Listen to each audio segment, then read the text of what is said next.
Ir tā, ka ir ļoti daudz tie brīvprātīgie. Pašlaik mums viņi vairāk nekā 8000 4 gadu laikā jau sakrājušies, bet ir viena tāda lieta, ļoti daudz cilvēku šeit atbrauc vienu reizi un vairs nekad neatbrauc atpakaļ.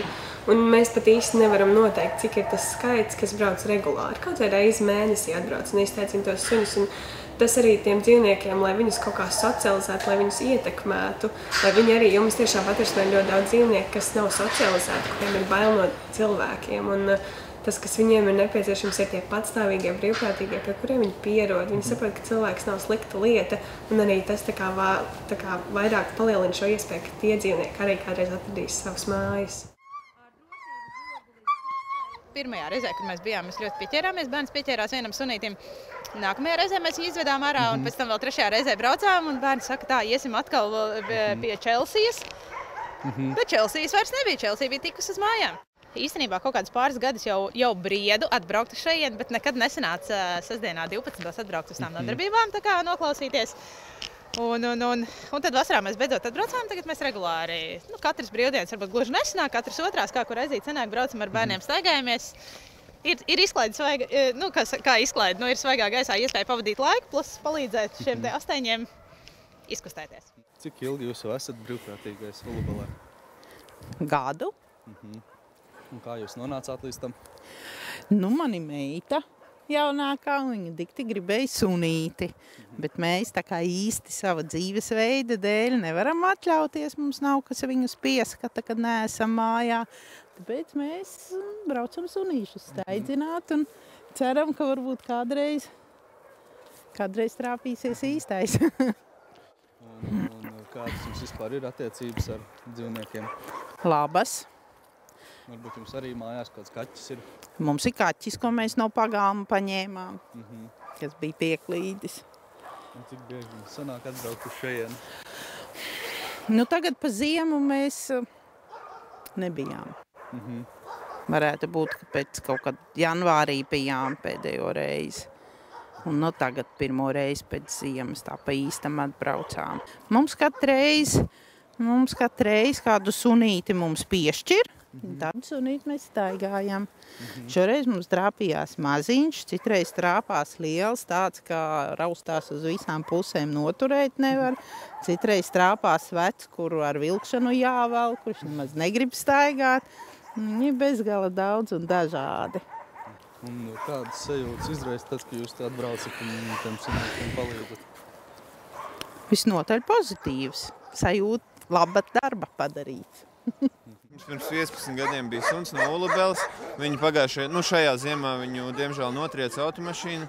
Un tad tā kā viņa piemiņai vienkārši mēs gribam to skumju vietā ielikt kaut kādu darbību, kas varbūt palīdz citiem suņiem. Mēs cenšamies vairāk uz senioriem koncentrēties, bet, jo mēs viņiem arī tajā senioru programmā ziedojam. Bet kādas dod, tādas vedam, pa lielam. Varbūt jau esat paši noskatījuši, kādu varbūt vēlaties adoptēt? Mēs esam noskatījuši vairākus, bet ņemot vairāk, ka mums ir 3 kaķi, tas pagaidām nav iespējams dzīvoklī, bet tiklīdz izvāksimies no dzīvokļa, tad noteikti apsvērsim iespēju. Kādas ir tās sajūtas, kad var atbraukt un izvest to sunīti ārā? Ļoti patīkams, jā, tā kā, karma attīrās. Nē, šo mēs jau vedam kādu laiku, bet mums iepriekš bija suns vārdā Lode, kuru mēs vedām. Tā bija pilnīgi traka dāma, pilnīgi traka, bet mums viņa ļoti patika. Bet viņa beidzot tika adoptēta, un tagad mēs braucam pie šī. Viņu it kā sauc Pāterītes, viņa tā sauc patversmē, bērnu viņa sauc pa Harīti. Tad viņam nākās ar 2 vārdiem sadzīvot. Jā, man ir suņi bijuši kopš sev atceros. Es atceros, kad es biju pie Omas, un mamma ieradās no tirgus, un viņa uzlika uz galda somu, kur kustējās. Viņa atvēra viņu vaļā, tur bija iekšā kucēns. Jā, un man tad bija kaut kādi 4 gadi, man liekas. Tā ir man tad pirmā atmiņa. Un bērnības tieši tas, ka es dabūju suni. Jā. Tā kā ir tāds neizsapņotais sapnis par suni, arī bērniem, tad, kamēr mēs to nevaram izdarīt, tad mēs braucam šeit.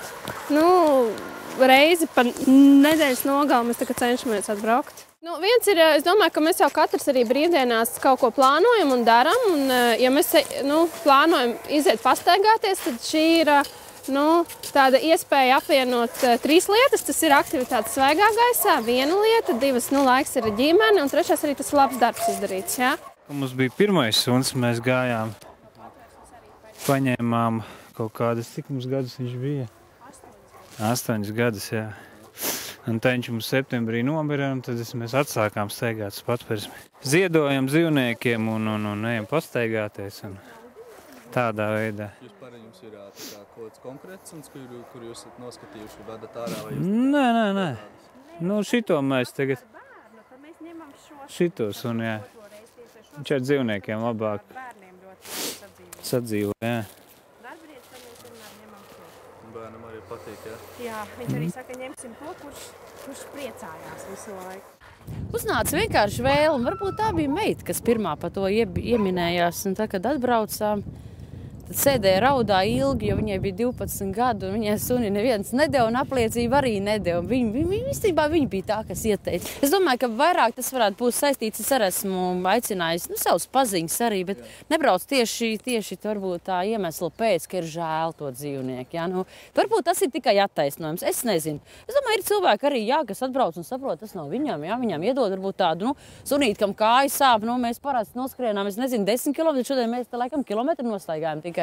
Jo otrs nevarēja paiet, teiksim. Es teiktu, lai atbrauc un pamēģina, un tad jau redz. Kam iet pie sirds, tas arī brauks, un kam nē, tas arī nē. Man katrā ziņā priecē tie sunīši, kas ir jau, kur te pāris reizes steidzinājām, kur pēc tam ir pazuduši jau. Tā kā tas ir tas lielākais prieks, ka atnāca, nav vairs atdots, jau kaut kur adoptēts, kaut kur aizgājis. Un es domāju, ka Čārlijs varētu būt nākamais. Viņš ir brīnišķīgs suns, tāds daudzoņi. Mums būs drusciņi jāpaskrien, jā.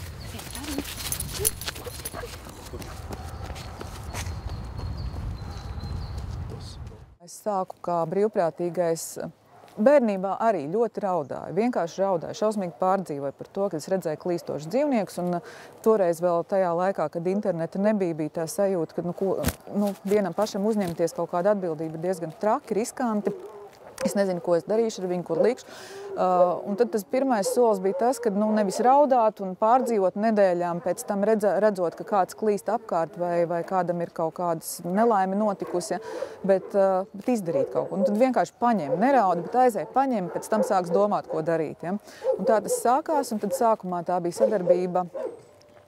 Patiesībā tā bija mums tāda vairāk draugu loku komunikācija, ka mēs mēģinājām iekārtot mājās tādus klaiņojošos un pamestos dzīvniekus. Un pēc tam jau sākās sadarbība ar Patversmē. Un man bija tā, ka uzdāvinot manā 10. dzimšanas dienā manu sunīti, mēs ar viņu nodzīvojām kopā, es ar viņu uzaugu, es ar viņu beidzu skolu. Es iestājos universitātē, es pabeidzu universitāti, es apprecējos, man piedzima meitiņa, man meitiņa paaugās. Un tad, kad man bija 27 gadi, tad viņš aizgāja citos medību laukos, 17 gadi kopā. Mana dzīve izmainījās, tā teikt, no maza bērna līdz tam, ka man pašai bija meitiņa. Ja? Un tā kā, tas nozīmē, ka tas mūžs, ko mēs nodzīvojam kopā ar suni, kaķi, kādu citu mājdzīvnieku, tas tiešām nav tikai īsts brīdis, ka mēs skatāmies tuvākajā nākotnē. Tev ir jābūt galvā, ko tu darīsi, kas notiks, ja tu, piemēram, brauks mācīties kaut kur citur, ja tev piedāvās darbu kaut kur ārzemēs, vai tu būsi spējīgs parūpēties, vai tu zināsi, ko darīt ar savu suni, kaķi kā draugu tajā laikā. Daļa saka, ka ļoti mīl dzīvniekus, ir tīpaši suņus, kaķus, un diemžēl nav iespēja, teiksim, viņus ņemt pie sevis, tātad būt suņa vai kaķa saimnieku, un tad tā iespēja ir braukt šeit uz Patversmi, staigāt ar suņiem, jo tā vismaz tā iespēja komunicēt ir vai ar kaķiem. Ja? Tā kā, tās ir tās divas galvenās lietas. Protams, ļoti daudzus vecākus atved bērnus šeit, jo bērniem, protams, interesē Patversmi. Bērni ar vislielāko prieku brauc uz šeit, jo viņiem tā ir arī gan jauna pieredze, gan arī tā iespēja satikties ar suņiem, kaķiem, iepazīties ar viņiem, iepazīt viņus. Patversmē brīvprātīgo līgumu var noslēgt no 14 gadu vecuma. Tātad, ja grib iet pastaigāties ar suņiem, tad Ir jābūt pieaugušajam, vismaz vecākam par 14 gadiem, un tad bērni var braukt līdzi, piedalīties, bet nekad ne paši patstāvīgi vadāt suņus. Protams, ka viena daļa no tiem, kā mēs saucam, ir ekskursanti, kas ir atbraukuši vienreiz apskatīties, apskatīja, viens varbūt paraudāja, viens varbūt nošausminājās, viens varbūt teica, jā, es noteikti atbraukšu, bet tā arī tas nenotiek. Ja? Ir, teiksim, 10%, ja mēs tā varētu teikt, ir tādi, kas brauc regulāri. Protams, savu iespēju robežās, kā katram ir regulāri. Ja? Ir tādi, kas brauc katru nedēļu un katru sestdienu svētdienu. Ir tādi, kas atbrauc varbūt reizi mēnesī.